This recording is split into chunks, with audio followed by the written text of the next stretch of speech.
You're watching Toronto Sports Rush on the Bet Rivers Network. Well, welcome on into Toronto Sports Rush. This is McGuire Monday, happening on a Tuesday because, of course, it was Labor Day yesterday. Now it is the beginning of sort of the school year. Everyone's getting ready to go. They're packing away all of their summer stuff. And we, Pierre McGuire, as I'm joined by right now, I'm Julie Stewart-Binks, are very excited to get just a little bit closer to hockey season, to training camp, to everything sort of coming to fruition. We love summer, but we love action. And Pierre, it is great to see you. It has been a few weeks since we've been able to discuss the Toronto Maple Leafs and more. How are things going down there in South Carolina? Everything's great. Thanks for asking, Julie. Nice to see you back from your European sojourn. You look healthy, rested, and ready to go for another hockey season. So I'm happy to have you as my partner. But the other thing that I think is really important here, there's still teams that have a lot of work to do. They're still on the clock. Rookie camps start next Tuesday in most cities around the National Hockey League. But there are a lot of teams that have unfinished business. A lot of people speculated that it was going to be a wild and woolly offseason with trades, free agency, offer sheets, arbitration rulings. There were no offer sheets and there were no arbitration cases. It's surreal when you think about it. So I think there's a lot of teams that still have some work to do. So why do you think that is? That it feels as though maybe teams are waiting for perhaps the start of the season, let's just say, or even closer to the season to start making key moves? Is that maybe, like, what does that boil down to? Couple things. One, there's a feeling out process going on where teams are trying to evaluate how good are we, how much did the opposition lose, and how can we grow our brand. That's number one. Number two, everybody's praising the salary cap going up, and they should. It means that the hockey business is going well. But I can tell you right now, there are a lot of owners that are telling their managers don't spend to the cap. So that's something else you got to pay attention to. And I think this is really important. And I won't say the team, but I know of one team in the National Hockey League whose management was told you are to take 10% of hockey operations budget and not have it there anymore, to cut it, to get rid of it. And it's not a small market team. It's a big market team.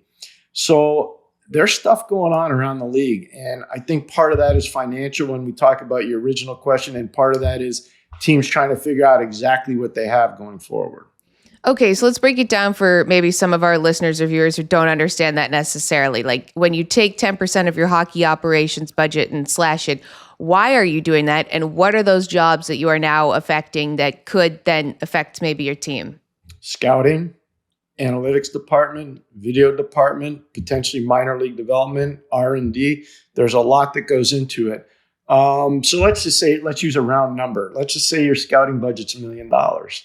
You're taking $100,000 out of your scouting. But now I can tell you scouting budgets, especially if you put salaries in, are far larger than $1 million because you got to take in travel, insurance costs, and all. They're substantial. So these are substantial cuts. It doesn't mean people are losing their jobs. It means that teams are going to monitor. There's a hiring freeze in some places. In other places, there's just going to be told, you're going to stay in your area. You're not crossing over. We'll have one or two crossover scouts, but that's kind of how it's going to work. Not every team's going through this, by the way. And I don't think Toronto is one of those teams. But there are teams that are faced with this right now. There's no question in my mind. Right. There's especially for different market teams and sort of what they bring in. But when you do mention Toronto, I was just reading James Myrtle's mailbag for The Athletic, and it, mentioned we obviously know how Brendan Shanahan was not renewed this summer, and there were a couple other pieces that were also not renewed within that. So they have those salaries off the books. But there are a lot of people that are decision makers with the Toronto Maple Leafs. We know, of course, General Manager Brad Treliving, we know head of MLSC Keith Pelly, but there are a lot of different people within the Rogers organization as well. When you have all of these pieces, these people that have decision-making power and capability, how do they work together going forward to be able to maybe either leave egos at the door or be able to come to a consensus about what the team looks like? Great question. Hard to answer, except to say that one of the real positive things is there's a great relationship between Brad Treliving and Shane Doan. I don't think Shane's getting enough credit coming over from Arizona, where Brad was obviously for a long period of time. Shane is an Albertan, and obviously, Brad was running the Calgary Flames, and they're both Western Canadians, so I think that's pretty cool. So there's one example. I think Keith Pelly's got his fingerprints on a lot of this. And you and I both know Keith really well. Keith's all about winning. He'll be your friend and he'll be nice to you. But if you can't help him win, he'll still do those things, but he's not going to count on your opinion. He's just going to, say thank you for your opinion and move along. And that's just how he works. He's not mean-spirited at all. And I'm grateful to Keith every day, because if it weren't for Keith, I probably would have been back coaching a long time ago. But I look at it in all seriousness. I think Toronto's in a good position compared to some teams. I think they decided, here are the guys we want on board, here are the guys we're going to let go, and this is what we're going to do going forward. And I think that's been clearly defined. You can see last year when they brought in Mark Leach to be the head scout. You can see the more vision, I think, that Brad Treliving has since Brendan Shanahan's moved on. You can see the impact that Shane Doan's having. You can see the growth of the American Hockey League franchise. So the things that matter, I think Toronto's doing a real good job with. Okay, so let's dive into that a little bit more. We know, and we're going to talk about in a second, a little bit more about Mitch Marner, because there's been a lot of stuff that's gone on in the news about him. But when you said that the team is in a good position, we know that they, of course, don't have Marner anymore. They did add Nicholas Waugh within that sign and trade with Vegas. But in what way is Toronto in a good situation that you would be able to tangibly tell Leafs fans, hey, X, Y, Z, Z, this is where we are? Depth down the middle: Austin Matthews, John Tavares, Nicholas Waugh, Scott Lawton.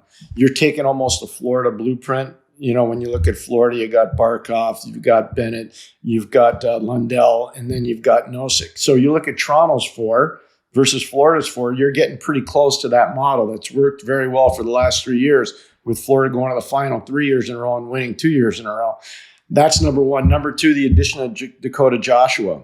I think Dakota Joshua is a player that's going to fit really well for what, when Brad Treliving said we're going to try to change our DNA a little bit, Dakota Joshua changes a lot of that DNA because of the way he plays, and nobody will know him better than the coach, Craig Berube, who had him in St. Louis.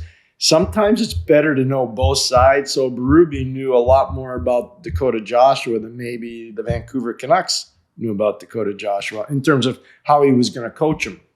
So there's 2 examples. I also think the addition of Henry Thrun, it's not getting nearly enough play. He's going to be a real good depth addition to the Toronto Maple Leafs. And one of the things, and I've been watching Henry since he was a young kid, growing up in Massachusetts, he moves the puck really well. He needs to be more stout defensively, but he can shoot the puck, he can pass the puck, and he can transport the puck. And that's something Toronto needed a little bit more of on the back end. I think they have it.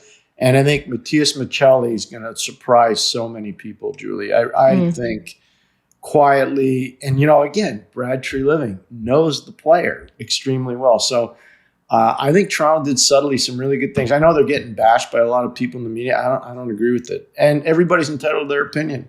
Everybody is. Okay, so within those good pieces that you talked about, let's go into where does Max Domi fit in within that? Because you mentioned all those different center positions. Where would you see him as a player that is 3.75 against the cap?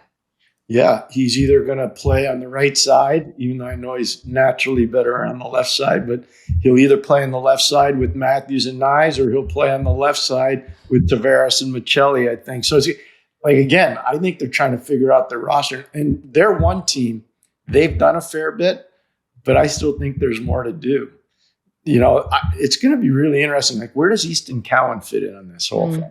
Because if you bring Easton Cowan to your team, he can't be a bottom 6 player for you. No. So he's either making your top 2 lines or he's not making it. And if he's making your top 2 lines, where's he playing? So that, I think, affects Max Domi a little bit too. But to me, I think Max is going to be something that's going to be really important to that team this year, because he does provide something that if he's not scoring, it can still help you win. Right. And I think there's an interesting sort of chicken before the egg type of situation with Max Domi, where people will say, well, he's not contributing offensively like the way we want him to, but he's not necessarily getting the playing time that would help him be able to do that, because Craig Berube hasn't really put him on those top 2 lines necessarily. He was a huge spark plug during the playoffs, which we saw. He had massive goals, which changed the outcome of various games. And so I think it's one of those things where maybe the relationship with him and the coaching staff, and whether or not he can gain that trust to have more responsibility on the ice. As we know, a lot of the times it is sort of like, if you do well, you get more ice time, or there are other factors that go into it where coaches don't necessarily play you the way you want to play because they have other people and fixtures in place. But you mentioned there is potentially other moves that could be made. And another name that has been talked about a ton is Jack Roslovic. Do you see him becoming maybe a potential... I mean, Frank Saravalli had said that they still are eyeing him. How would he fit in with the Leafs? Yeah, no, they're definitely eyeing him. There's no question about it. I had a long talk with our good friend Kyle Andrews about this too. And I think that because of the relationship Jack had from USA Hockey and the Hot House program, the U.S. National Team Development Program with Austin Matthews, there's a natural fit there. Those guys are friends, and it goes back a long way. So, I think there's something to be said about that. And I know people want to talk about Mitchell Marner, and we're going to get there in a second.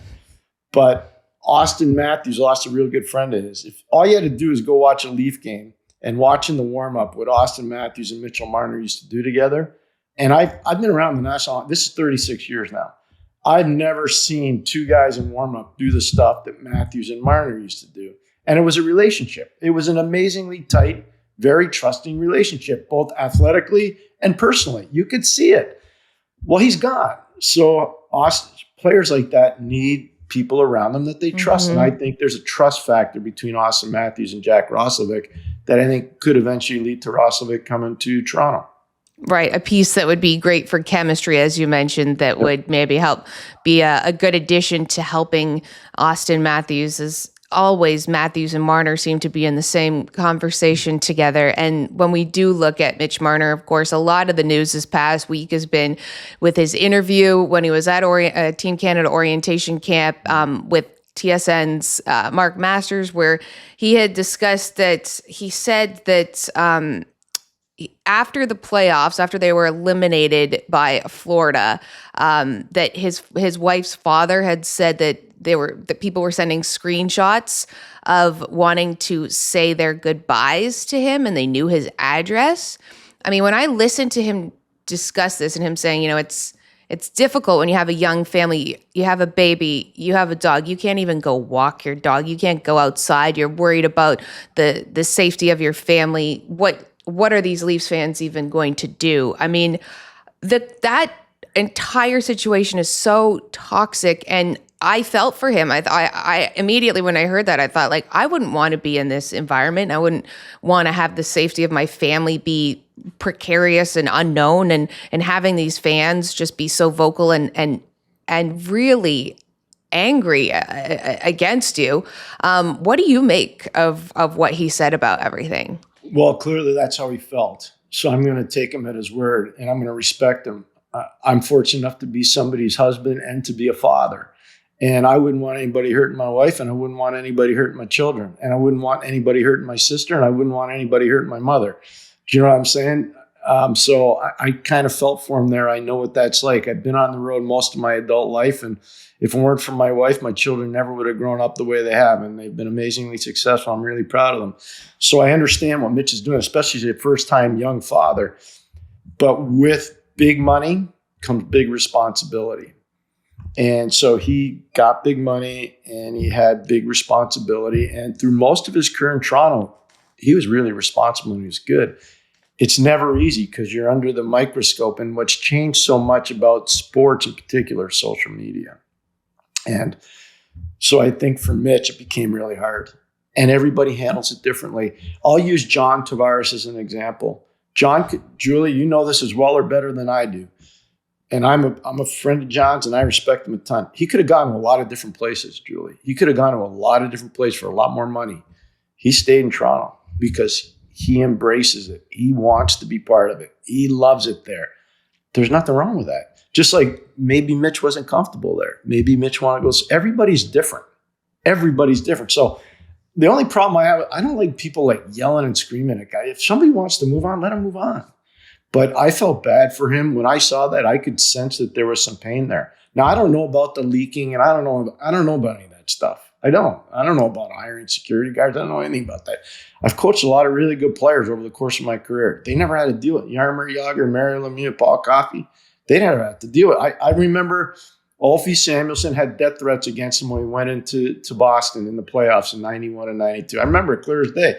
They would cordon off our hotel room in the hotel we stayed in. There'd be policemen at the elevator, and unless you were part of the group, you weren't getting on that floor. That's just how it was. Alfie's different. Alfie laughed about it. He thought it was great. I don't know how other guys would have felt. So everybody takes it different. Okay, so then to sort of play devil's advocate to that situation, I mean, we know that Toronto is a very passionate fan base, but it seems as though recently, and especially the way they treated the Leafs when they did lose the 6-1 in Game 7, and we have talked with Florida Panthers players who have really gone out of their way to give Toronto credit. I think they empathized with how they were being treated by the fans in that moment, and we know Leafs fans are just painfully living this torturous nightmare year after year, and they're so invested and it just never works out. But the behavior is, in my mind, unacceptable towards these players, and they're people. You don't treat people like this. You wouldn't treat your family members, your friends like this, anyone you walk down the street like. How do you maybe eradicate some of this intense, over the edge, over the top fan behavior from the Leafs, or even can you? I don't know if you can. I grew up in Montreal, and it's always been like that in Montreal. And I think Toronto's very similar to Montreal. I really do. And I don't know if you can, especially now with social media. I mean, you're in New York a lot, and you see the Ranger fans aren't happy. No. And so, that's a hard situation too. I think in every market, there's different pressure points. The pressure point in Toronto is that there have been a lot of teams that have been non-traditional teams that have won the Cup a lot, whereas Toronto hadn't even gone to the Stanley Cup final since 1967. And that's what I think the boiling point is for Leaf fans. The whole thing on Mitchell, though, I think that he played his tail off every time he played for the Toronto Maple Leafs. I think he had tremendous pride in wearing the sweater. I think he had tremendous pride in representing the city. I do. I really, my heart of hearts, I did a lot of their games for a long time when he was a kid playing. Those early losses, especially when Mike Babcock was there, those aren't on Mitchell Marner. And he was not treated well by Mike Babcock either. No, Mike's a friend of mine too. But I was there. I saw it. Mike created a different kind of environment there. He did. And it was hard for the players. And look, that doesn't mean what Mike did was wrong. Mike's a really good hockey coach. Really good. But I know, but just to give it, a bit. I know you're friends with him, but the idea when going through the pictures and all that, Marner that was unacceptable. Yeah, unacceptable, totally unacceptable. But all I'll say is, everybody, they don't take the whole body of work; they take the last part of the body of work, and the last part is losing that Game 7. The way they lost 5 and 7 in the last series with Florida, that will sit in the craw of Leaf fans for a long time. They will. Right. They're going to have to prove that was a mistake and it's not going to happen again. You lose that game in overtime, I don't think people have the same reaction. It's the way they lost 5 and 7, especially after the way they won 6. People are like, well, wait a second. You guys couldn't come home and lay it on the line and get it done? So I looked through some of these TikToks I did last year where I sort of like to embody the teams through different memes and whatnot. And I was looking back to ones I made where it was like how they gave fans hope in Game 6 was literally just so awful, because everyone had said, okay, after Game 5 and a 6-1 loss, was like, all right, let's just ride off into the sunset now. We've seen this before. Don't give us hope. Right? Because then if you win Game 6 and you're going to go to Game 7, we all talked about it. We all felt that Toronto felt like they had the upper hand, and then they definitely didn't. And I found an interesting quote just earlier today that Marner had said during the orientation camp, but he said, "We play Game 7 as we do in a non-enjoyable way all the time." And I thought, wow, just a interesting, and all we know is Leafs fans and people from Toronto, is Game 7 has never been enjoyable for Toronto. But that just also spoke volumes to how he, and perhaps maybe just how he felt even just about that. Yeah, no, there's a lot to unwrap there. That's a really powerful quote. And it says that I've coached in a couple Game 7s and I broadcast a lot of them. Usually the team that's the most comfortable in the theater wins because they're playing. They're not thinking. They're playing. And for whatever reason, Toronto was thinking. They weren't reacting. They were thinking. And that's the wrong way to approach it. I remember one Game 7 in particular, 1992 in Washington. We were down 3-1 in the series. We had to win Game 5 and 7 on the road, and we did. But I don't think I ever saw a team more comfortable or even bordering on cocky as when we walked into the building in Landover, Maryland. Our guys knew they were going to win. Right. And you could tell the other guys knew they were going to lose. It was very strange. It was an amazing dynamic, but you could just sense it. And I think going into that Game 7, watching it from afar, I was like, boy, Florida's really comfortable in their own skin here. And Toronto does not look comfortable. And until they get out of that, it's going to always haunt them. But that's why I think Brad Treliving says we got to change the DNA around here. And you can see there have been some pretty substantial moves to try to deal with changing the DNA. Right, because your body and your mind knows only what it knows from the past, right? Like if you've always lost Game 7, you are innately going to bring that vibe, that energy into that. And it reminds me in a different way, like when I figure skated competitively and I broke like a million bones doing it, I started to, like when I would go set up for jumps, like I would, my brain remembered this is where you fell and broke your tailbone. Like I could never get that out of my head. So then I'd be cautious heading into that. And then that would change, like just that whole dynamic of how you approached everything it's almost just like in sort of the spirit of who you are. And that's as we've seen with the Leafs. And so I think maybe perhaps in a way, having not as much sort of hoopla around them this season as like, this is our year. We've got everything in place where there are some question marks. There's some positivity in a way that they're changing the DNA, but they don't necessarily know exactly what it looks like heading into the season yet. Could perhaps be a good thing because they still have to figure out where things are. And I do want to touch on the point that, and to give you credit for the fact that, this isn't just necessarily a Leafs thing that Marner brought up. This is how Marner felt. As you said, we'll give credit to how he felt to this situation. But William Nylander in Milan had said that, this exists, but he doesn't feel it. Like he doesn't kind of let it get to him. And you can see that on the ice. Nylander, nothing seems to shake him at all. How does a player even get to that point when they're in that circumstance? He grew up in a household where the father was very similar. I coached his father. I did. I coached his dad when he was 19 and 20, and his dad was a heck of a player. And the only thing his dad didn't like is if you leaned on him verbally. He didn't mind the other stuff, but if you challenged him, he'd get a little upset. But his dad was a tremendous player, Michael. And I think when you grow up in a house like that, you see, and I've said this a lot to a lot of people who are friends of mine who want their children to play hockey. The child actually has to want to play hockey. Yeah. A lot of parents, yeah. And so I say, you know what? The most advantage of any former player or coach from pro hockey is their children get to see what the life is like. They either choose to do it or they choose not to do it. That's the one advantage that children of people that make their living in pro sports have. Michael Nylander spread that to Alex and spread that to William. He did. And I can tell you, Michael was not intimidated by anything, anytime, anywhere. The father of Willie and Alex.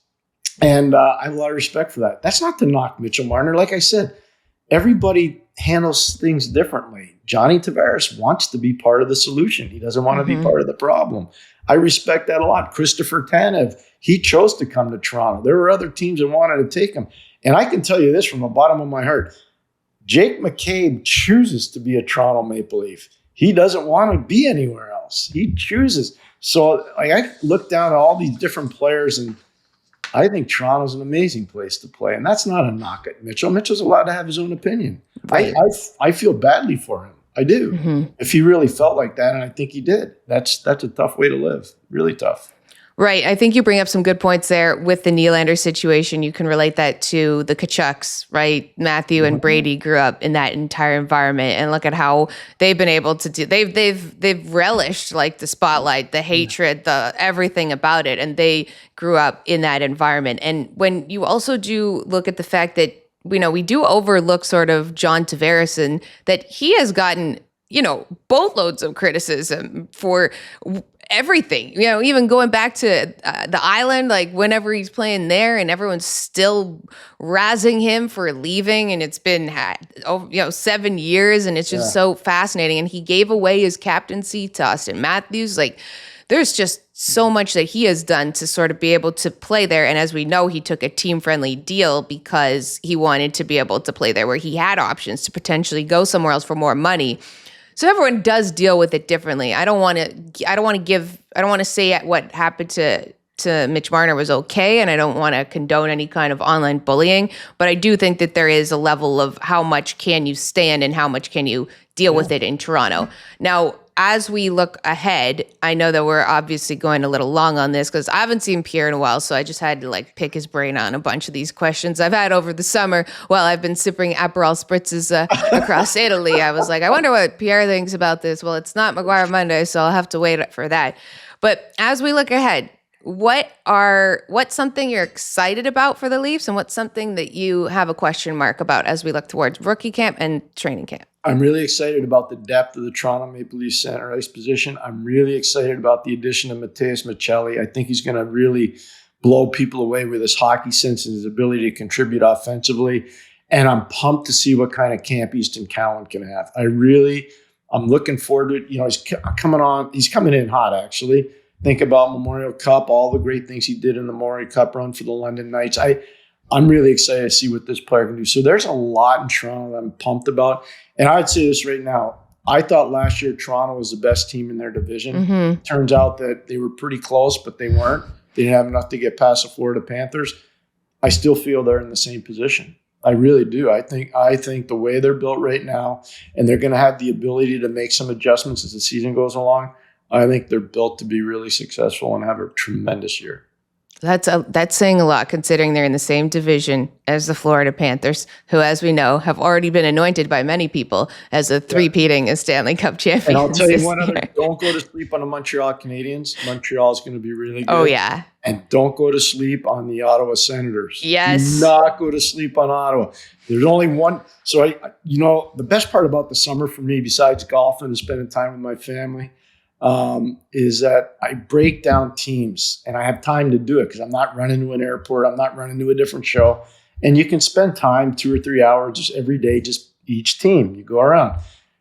If Ottawa can make the right adjustments on the right side of their defense, Ottawa could be really dangerous. If Montreal could ever get a second line center, I'm not saying as good as John Tavares, but in the form of that type of player, Montreal could be really dangerous. Their defense is in the top 4 in the league, and I would venture to say depth-wise, they might have the deepest defense in the National Hockey League. So there's a lot there. Toronto's in a really tough neighborhood, but I think that Toronto can still be at the top of the list. I really believe that. Well, that is some interesting competition they'll have this year. As we know, whenever Canadian teams and rivals are good, it makes for just even better hockey. We appreciate all your insight and analysis. Pierre, here on McGuire Mondays, happening on Tuesday. Everyone who is listening or watching this, make sure you like, subscribe, and follow us. We'll be with you here every Monday, all season, all year long. And thanks again, Pierre, and we'll see you guys next time. Great to see you, Julie. Welcome back. Thanks for watching Toronto Sports Rush on the Bet Rivers Network.